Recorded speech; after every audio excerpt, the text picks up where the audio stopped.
Treinando o Cláudio falou, estou pesquisando para um novo livro e comecei a explicar um pouco o que eu queria que ele fizesse. A resposta dele foi, tá bom, você quer que eu te entregue esse livro como? Eu não quero que você me entregue livro nenhum, eu vou escrever o livro. Eu preciso de você como uma ferramenta de consulta. Ele, tá bom, tipo, você que sabe, entendeu? Se você quiser, eu te entrego o livro pronto.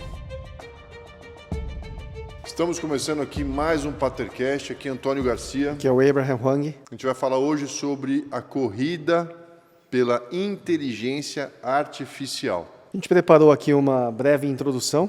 O que parecia ser uma ficção científica, agora é realidade. Aquilo que a gente sonhava nos anos 80, 90, vou perguntar para o computador como faz isso. Cara, isso é incrível. E dizer, agora faça. Ele está fazendo. 2 anos atrás, a gente tinha a inteligência artificial como uma maneira de nos responder com um quê de humano, mas ainda assim era uma maneira de consulta. Tinha a capacidade de gerar informações, sim, mas ainda assim não era uma situação onde ele produzia algo ou ele executava algo como se fossem as suas próprias mãos. Temos ferramentas agora que realmente substituem as suas mãos, os seus braços, a sua mente em tarefas do dia a dia. Não é só mais uma máquina respondendo perguntas ou gerando imagens para você. Ferramentas como o Cloud, muitos estão usando um computador paralelo para que ele não tenha acesso às suas informações, como um assistente pessoal. Eu acho bom. Tá. A gente não está falando para os entendidos de IA, a gente está falando para pessoas normais, tá? Eu gostaria de ouvir alguma coisa normal. A empresa OpenAI, e ela que tem o produto ChatGPT mais conhecido, né, de todos, que foi o pioneiro, e GPT vem de generativo, que ele gera, pré-treinado, transformer. Então ele é um modelo que foi treinado com livros, artigos, tudo que a internet tem disponível. Então toda aquela informação foi a base de treinamento para ele, e agora ele tem a capacidade de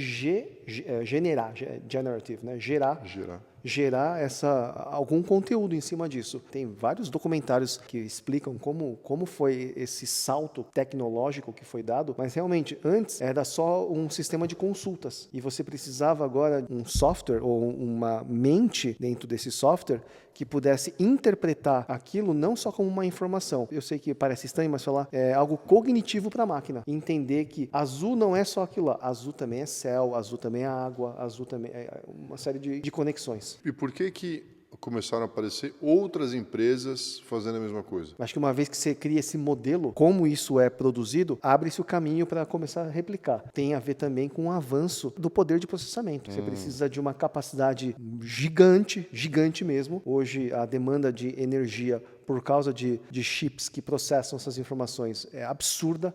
Uma possível falta de energia no mundo por causa de IA. Na sequência, principalmente na China, começaram a aparecer concorrentes com uma demanda de energia e de processamento muito menor que dos americanos.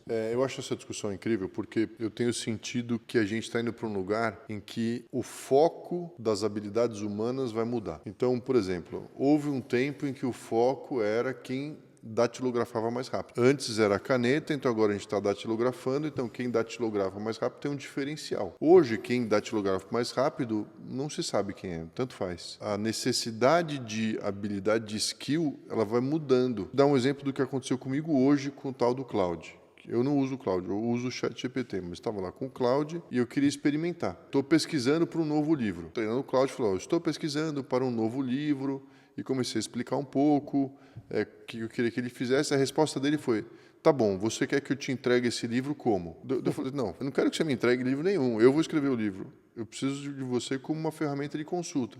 Ele, tá bom, tipo, você que sabe, entendeu? Se você quiser, eu te entrego o livro pronto. E eu falei, poxa, talvez eu seja agora, eu estou sendo purista de falar, não, eu quero fazer. Em algum momento, você, não, tá bom, a gente vai começar a ir para um lugar onde você vai ser só o arquiteto. Você vai ter a ideia, você vai conduzir a pesquisa, conduzir o que você quer e falar, faça, entendeu?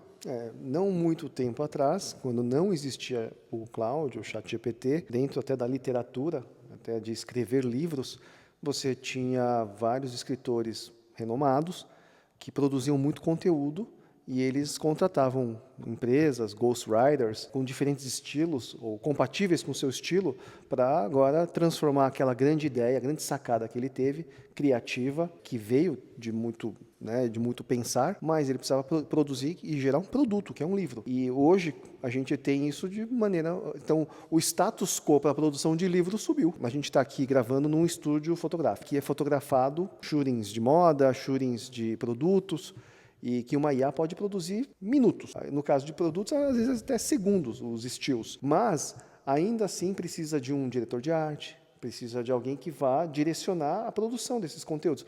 Porque não adianta só ter, no caso de uma peça de roupa, aplicada na modelo. Se aquilo faz sentido com a luz, se aquele elemento que ele quer ou não aquele elemento, qual tom ele quer dar para essa campanha. Então, o olhar criativo, ele vai ser usado, continua sendo usado, mas com uma ferramenta que dá N caminhos. Mas qual que será que é o limite da derivada desse negócio? Porque eu consigo pensar, então tá bom, então vai ter uma IA que vai dirigir. Em algum momento vai ter a IA que vai tomar as decisões da empresa. Será que a gente vai para esse lugar, sabe? O que vai sobrar para a gente? Hoje mesmo eu estava lendo uma notícia que um bot de IA, ela perdeu muito dinheiro, porque ele deu essa autonomia. Você pode decidir por mim, pode entender o que é uma melhor decisão. A IA começou a perder muito. Ele deu essa autonomia para a máquina dele. É tão bom, é tão realista, é tão parecido com um humano que está perdendo dinheiro. Você lembra que tinha o Deep Blue, que jogava xadrez com Kasparov? E que perdia. Até que ele ganhou uma vez. E o Kasparov tinha todo um conceito de que alguém tinha ajudado o Deep Blue. Em termos computacionais, a batalha do Kasparov, a derrota do Kasparov não foi tão impactante quanto a derrota do jogador de Go, que é aquele tabuleiro chinês com preto e branco, porque aquele é um jogo que tem muito mais... Eles são em trilhões de possibilidades. Muito mais do que o xadrez? O xadrez tem, não chega nem em milhares, são centenas de possibilidades. Milhares, mas é trilhões. É um jogo muito mais complexo. E todo mundo tinha a convicção de que nunca um ser humano perderia para uma máquina. E até tem um documentário sobre esse caso. A primeira derrota oficial foi de um sul-coreano. Foi, assim, chocante. E na sequência começaram a perder, a máquina começou a ganhar tudo. Tipo, já era. Hoje também eu li a notícia que teve a máquina que ganhou, né, claro que agora é um pouco de robótica, é a primeira vez que ganha de tênis de mesa. Já existia a máquina que devolvia a bola, agora ganhou no tênis de mesa. Tipo, o Hugo Calderano vai lá jogar e perde. Pode perder de uma máquina. A máquina vai ganhar um campeonato de Fórmula 1. Para mim, o ponto é, o que vai sobrar para a gente fazer? Quais atividades será que a gente vai continuar conseguindo e o que vai restar? Quando eu faço, eu uso o ChatGPT para fazer uma pesquisa, para fazer um roteiro, para fazer alguma coisa, beleza. Eu vejo que eu ainda preciso direcionar, porque ele é meio tapado, né? Ele vai para os lugares errados, eu preciso trazer de volta, falar, explora mais isso, explora mais aquilo, mas ele vai fazendo. Então, ele é uma máquina de pesquisa e de geração de resultado muito bom. Mas, cara, ele não está pronto para fazer sozinho, me parece, né? Também, uma coisa muito fresca, conversando hoje com uma pessoa que teve a reunião com a agência de tráfego tráfego pago de um site, de um e-commerce que essa pessoa tem, e ela já usa IA em várias produções, vários criativos, me disse que a agência retornou dizendo que o vídeo que a dona da marca produziu espontaneamente, até com alguns erros ali, foi a campanha que mais bem performou. Ótimo. Então a gente está chegando num lugar. Espontaneidade vai vender mais do que perfeição. Por exemplo, no mercado de moda já existe essa discussão. Será que as imagens produzidas por IA estão engajando? Ótimo. Tanta coisa que está sendo produzida. A Zara já anunciou que vai produzir os lookbooks, as campanhas em IA. E realmente é muito bom, é muito perfeito. Mas uma hora você percebe que aquilo é tudo muito perfeito. Sabe que a gente estava tendo essa discussão outro dia sobre mentoria versus curso e como existe agora uma tendência das pessoas de escolher mentoria porque você está vendo a pessoa falando com você, entendeu? Tá ao vivo, pode não ser presencial, mas você vê a pessoa ali. E eu também não duvido que em algum momento a IA vai estar dando mentoria também, né? Com toda a desenvoltura que um ser humano teria. Mas ainda assim, acho que as pessoas vão querer falar assim, eu quero um traço de carbono nesse negócio aqui, entendeu?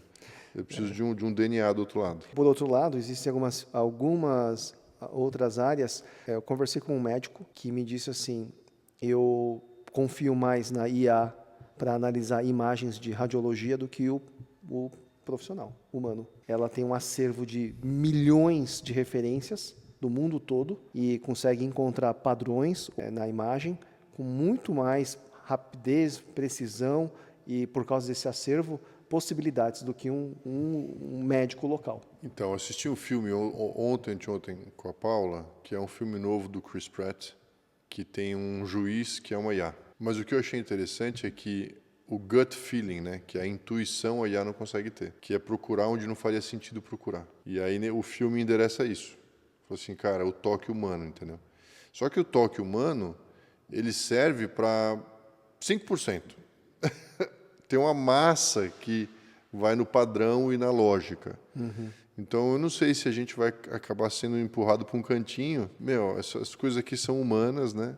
E o resto, a inteligência falou assim, pode deixar que eu cuido de tudo, entendeu? Mas, com certeza, nas relações humanas, não. Então, as relações humanas, o nosso feeling, de fato, vai continuar sendo imprescindível, acho que por bastante tempo.